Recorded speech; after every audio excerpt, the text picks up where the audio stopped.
రాజరాజాచ్యుతారాజ్ఞి రమ్య రాజీవలోచన రంజనీ రమణీ రస్య రణత్కింకిణి మేఖల.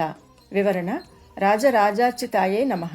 మనువుచే కుబేరునిచే ఉపాసించబడినది. రాజరాజు అనగా మనువు, కుబేరుడు అను అర్థములు కలవు, లేదా కుబేర విద్యా స్వరూపురాలు.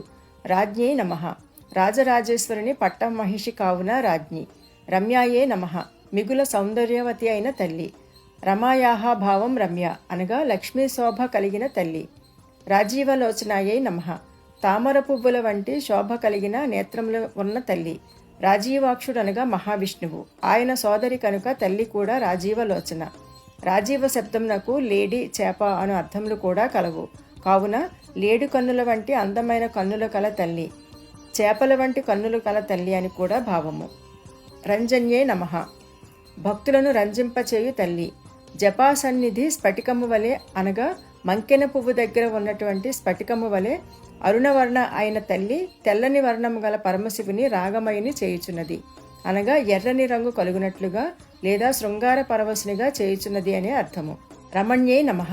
మనోహరురాలైన స్త్రీమూర్తి. దీని నుండే రమణీయము అనే పదం పుట్టినది.